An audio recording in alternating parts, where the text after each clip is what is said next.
Hello everyone, welcome back to another video. इस video में हम एचपीजी के इंपॉर्टेंट क्वेश्चंस डिस्कस करेंगे।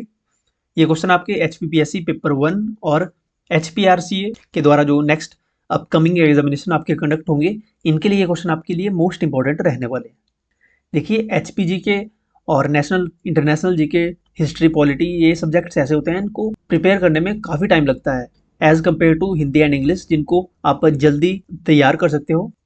हिमाचल जीके बहुत वाइड है, तो आप इसमें अगर डेली टाइम देंगे तब आप 2 से 3 महीने के बाद आपको रिजल्ट देखने को मिलेंगे। ओके, तो स्टार्ट करते हैं फर्स्ट क्वेश्चन से। पहला क्वेश्चन है, identify the rank of Himachal Pradesh in social progress index 2022 from the following. Himachal Pradesh के सोशल प्रोग्रेस इंडेक्स 2022 में रैंक की पहचान कीजिए। तो सोशल प्रोग्रेस इंडेक्स 2022 में हिमाचल का रैंक था 7वां रैंक, 7th रैंक था हिमाचल प्रदेश का। ऑप्शन बी करेक्ट होगा। ये फर्स्ट रैंक रहा सोशल प्रोग्रेस इंडेक्स, जिसको शॉर्ट में बोलते हैं एसपीआई में। एसपीआई में फर्स्ट रैंक रहा पुडुचेरी का। ओके, पुडुचेरी का फर्स्ट रैंक रहा। हिमाचल का 7th रैंक। हिमाचल का स्कोर था 63.28। ऑप्शन में 8th दिया है, 8th रैंक रहा चंडीगढ़ का, और 9th रैंक रहा केरला का। लोएस्ट रैंक की अगर बात करें तो लोएस्ट रैंक था बिहार और झारखंड का। झारखंड और बिहार सबसे लोएस्ट रैंक पे थे। 44.47 स्कोर था बिहार का। अगला क्वेश्चन है, which following is the only Reserve Bank of India classified urban centre in Himachal Pradesh. Himachal Pradesh Himachal Pradesh में रिजर्व बैंक ऑफ इंडिया द्वारा क्लासिफाइड शहरी केंद्र निम्नलिखित में से कौन सा है। तो हिमाचल प्रदेश में एकमात्र शहरी केंद्र है आरबीआई द्वारा स्थापित, आरबीआई द्वारा क्लासिफाइड, वह है डिस्ट्रिक्ट शिमला में। ऑप्शन ए करेक्ट होगा, डिस्ट्रिक्ट शिमला के शिमला में अर्बन सेंटर। नेक्स्ट क्वेश्चन है, in whose reign the Chamba painting got the royal patronage for the first time. किसके शासनकाल में, किसके राज्यकाल में चंबा चित्रकला को पहली बार राजकीय संरक्षण मिला। तो राजा उदय सिंह के कार्यकाल में, उदय सिंह के शासनकाल में चंबा चित्रकला को पहली बार राजकीय संरक्षण मिला था। ऑप्शन बी करेक्ट होगा, राजा उदय सिंह। देखिए, ऑप्शन में राजा शाम सिंह दिया गया है। राजा शाम सिंह के शासनकाल के दौरान चंबा में काफ़ी डेवलपमेंट हुई थी। जैसे 1880 में शाम सिंह, राजा शाम सिंह के शासनकाल के दौरान 1880 में हॉप्स की खेती शुरू हुई थी। हॉप्स की खेती शुरू हुई थी चंबा में। इसके अलावा इनके शासनकाल के दौरान ही 1895 में भटियात विद्रोह हुआ था चंबा में। भटियात विद्रोह, भटियात रिवोल्ट के नाम से इसे जाना जाता है। ये जो भूरी सिंह हैं, ये चंबा शाम सिंह के भाई थे, छोटे। ओके, भूरी सिंह को 1906 में अंग्रेजों द्वारा नाइटहुड की उपाधि दी गई थी। ओके, KCIS की उपाधि यानी नाइटहुड की उपाधि दी गई थी राजा भूरी सिंह को 1906 में। 1904 में ये राजा बन चुके थे, और उसके बाद 1908 में इन्होंने भूरी सिंह म्यूजियम, जो चंबा में है, भूरी सिंह म्यूजियम की स्थापना की, भूरी सिंह संग्रहालय की। भूरी सिंह म्यूजियम का नेतृत्व किया था डॉक्टर भोगल थे एक, उन्होंने, डॉक्टर भोगल। इसके अलावा 1910 में इन्हीं के शासनकाल के दौरान पहली बार चंबा शहर को बिजली प्रदान की गई। बिजली घर लगा साल नदी पर। साल नदी पर क्वेश्चन आया भी है। साल नदी पे 1910 में बिजली घर का निर्माण किया गया था। यहाँ बिजली उत्पादन शुरू हो गया था 1910 में।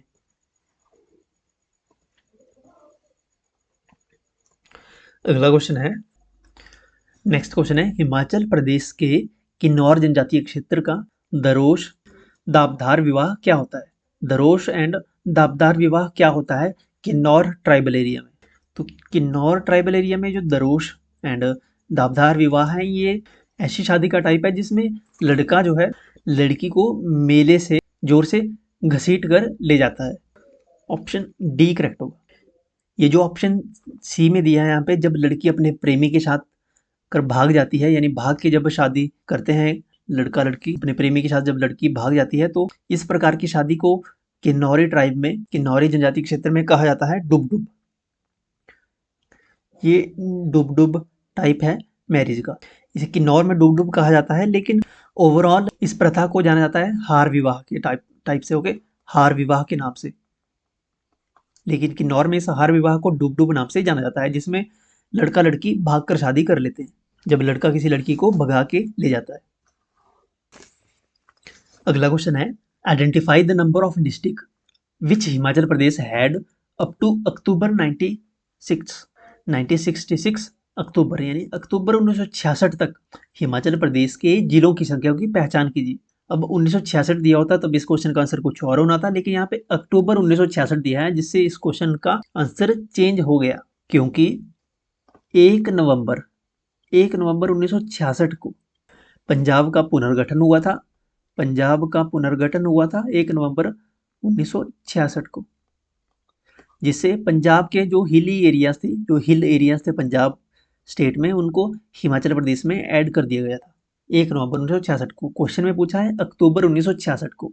अक्टूबर 1966 तक हिमाचल प्रदेश के जिलों की संख्या थी 6। कैसे? देखिए 1948 जब फॉर्मेशन हुई थी हिमाचल की, उस समय केवल 4 जिले थे। कौन कौन से जिले थे?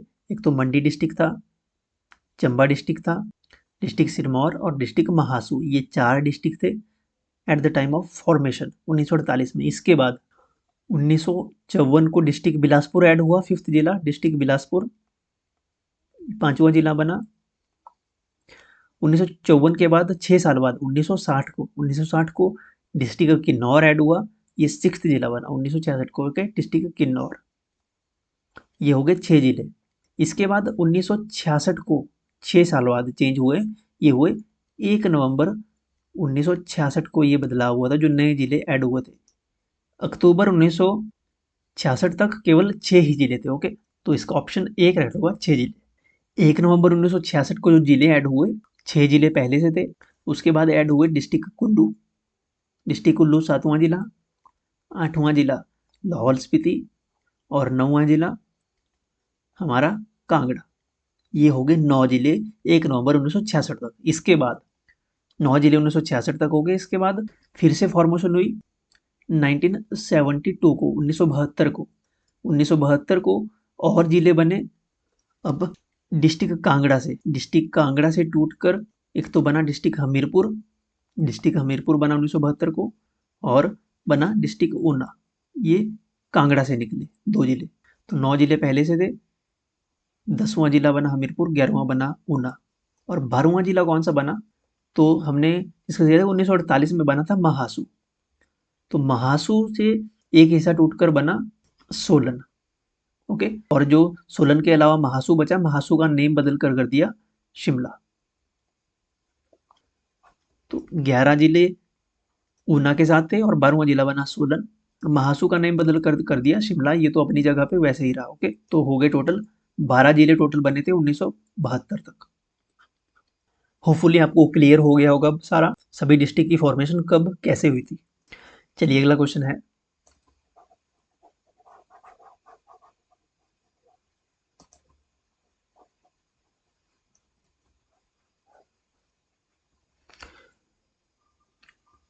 What was the overall rank of Mandi district of Himachal Pradesh in District Good Governance Index 2021? District good governance index 2021 में हिमाचल प्रदेश के मंडी जिले का रैंक क्या था? ये हमने कल की वीडियो में भी डिस्कस किया था। अगर आपने कल की वीडियो देखी होगी तो आपको इस क्वेश्चन का आंसर कर पाएंगे। डिस्ट्रिक्ट मंडी का रैंक है डिस्ट्रिक्ट गुड गवर्नेंस इंडेक्स में 5th rank, option D correct होगा। 5th रैंक है डिस्ट्रिक्ट मंडी का। 4th रैंक है हमीरपुर का, हमीरपुर 4th रैंक है। 3rd रैंक है डिस्ट्रिक्ट ऊना का, और 7th रैंक है डिस्ट्रिक्ट शिमला का। फर्स्ट रैंक पे कौन है डिस्ट्रिक्ट गुड गवर्नेंस इंडेक्स में, आपको कमेंट सेक्शन में बताना है। अगला क्वेश्चन है question number 49, identify the number of foreign tourist who visited Himachal Pradesh up to November 2022। Himachal Pradesh में नवंबर 2022 तक भ्रमण करने वाले विदेशी पर्यटकों की संख्या की पहचान कीजिए। तो नवंबर 2022 तक फॉरेन टूरिस्ट हिमाचल प्रदेश में विजिट किए थे 0.26 लाख, ऑप्शन बी करेक्ट होगा, 0.26 लाख पर्यटक। एंड नेक्स्ट क्वेश्चन है, Himachal Pradesh has won bronze medals in Khelo India youth games 2024। Khelo India youth games 2024 में हिमाचल प्रदेश ने कितने कांस्य पदक, देखिए यहाँ पे शुद्ध हिंदी में लिखा है तमगे, कितने तमगे जीते कांसे के। देखिए ये क्वेश्चन खेलो इंडिया यूथ गेम से अभी भी क्वेश्चन जो एग्जामिनेशन हुआ जूनियर ऑडिटर का उसमें भी पूछा गया था, और यहाँ भी है, यहाँ पे जूनियर ऑडिटर में यहाँ पे सिल्वर मेडल पूछा था और यहाँ पे पूछा है ब्रॉन्ज मेडल। तो खेलो इंडिया यूथ गेम्स 2024 में ब्रॉन्ज मेडल जीते हिमाचल ने 8 ब्रॉन्ज, 5 सिल्वर और एक मेडल गोल्ड। टोटल मेडल जीते 14 टोटल मेडल्स जीते हिमाचल प्रदेश ने खेलो इंडिया यूथ गेम्स 2024 में। फर्स्ट रैंक रहा खेलो इंडिया यूथ गेम्स में महाराष्ट्र का, महाराष्ट्र फर्स्ट नंबर पे रहा, और सेकंड रैंक रहा तमिलनाडु का। थर्ड रैंक था हरियाणा का, first rank Maharashtra, second rank Tamil Nadu, third rank Haryana. Haryana ने टोटल 103 मेडल जीते, तमिलनाडु ने टोटल 98 मेडल जीते और महाराष्ट्र ने टोटल 158 मेडल जीते।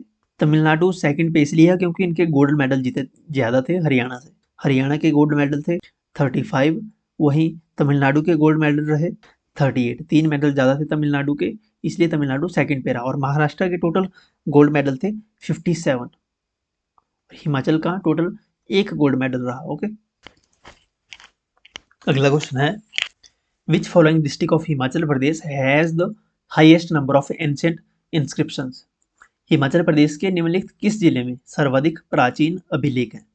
ये सबसे ज्यादा प्राचीन अभिलेख चंबा जिले में है, ऑप्शन बी करेक्ट होगा चंबा।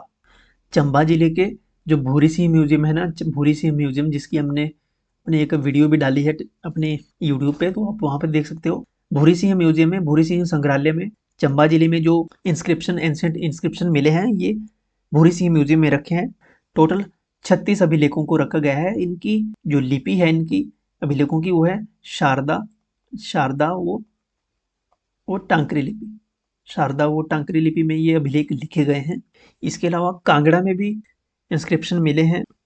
लोकेशन की अगर बात करें तो पथियार और कनिहारा में, पथियार और कनिहारा में। डिस्ट्रिक्ट कुल्लू में भी इंस्क्रिप्शन मिले हैं एंशिएंट, कुल्लू के शलारू क्षेत्र में, कुल्लू के शलारू क्षेत्र में अभिलेख मिले हैं जिनसे गुप्ता पीरियड की, गुप्त काल की जानकारी मिलती है। नेक्स्ट क्वेश्चन है consider the following about Himachal Pradesh. Himachal Pradesh के बारे में आपको स्टेटमेंट्स दी गई है, आपको विचार करना है कि कौन सी स्टेटमेंट सही है। पहली स्टेटमेंट है Dhar Kathar is on the extreme east of Himachal Pradesh, Bilaspur district. Bilaspur जिले के सुदूर पूर्व में है धार कठार।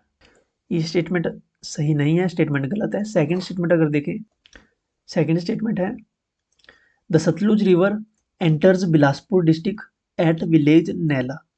सतलुज नदी बिलासपुर जिले में नैला गांव में प्रवेश करती है। स्टेटमेंट ये भी गलत है। नैला विलेज से एंटर नहीं करती है डिस्ट्रिक्ट बिलासपुर में Satluj river. Satluj river enter करती है डिस्ट्रिक्ट बिलासपुर में कसोल नामक गांव से, ओके, कसोल विलेज से, जो कि हरनोड़ा के पास है। ओके, तो ये स्टेटमेंट गलत है। थर्ड स्टेटमेंट है the Sirkhad separate Hamirpur district from Mandi district. Sirkhad जो है ये हमीरपुर जिले को मंडी जिले से अलग करती है, बिल्कुल करेक्ट स्टेटमेंट है।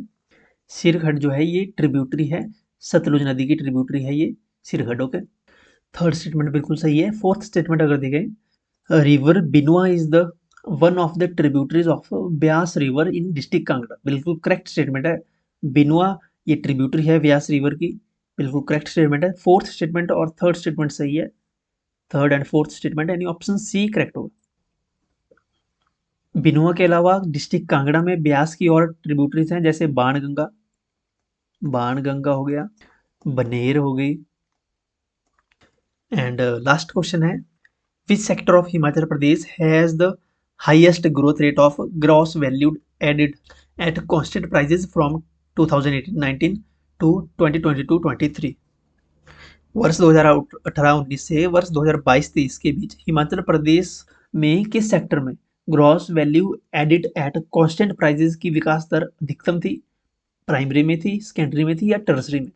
Gross value added at constant prices की विकास दर हाईएस्ट ग्रोथ रेट रही in secondary sector, option C correct होगा secondary sector. And last question है आपके लिए, the book polyandry in Himalayas was written by Himalaya में बहुपति प्रथा यानी पोलेंड्री इन हिमालयाज पुस्तक के लेखक कौन है? आपके ऑप्शन है S Chib, NC Nair, VC Ohri या वाईएस परमार। कमेंट सेक्शन में लिखिए आप सही उत्तर। जिनकी भी कमेंट सही होगी उनकी कमेंट को मैं हार्ट दे दूंगा, जिससे आपको पता लग जाएगा कि आपकी जो है आंसर बिल्कुल करेक्ट है। ओके, सो इसी नोट के साथ यह है वीडियो का अंत। टेलीग्राम ज्वाइन कर लें पीडीएफ्स को डाउनलोड करने के लिए। आप हमें फॉलो कर सकते हैं इंस्टाग्राम पे, व्हाट्सएप चैनल पे और टेलीग्राम के। इन सभी का लिंक आपको वीडियो की डिस्क्रिप्शन और फर्स्ट कमेंट में मिल जाएगा। Thank you so much.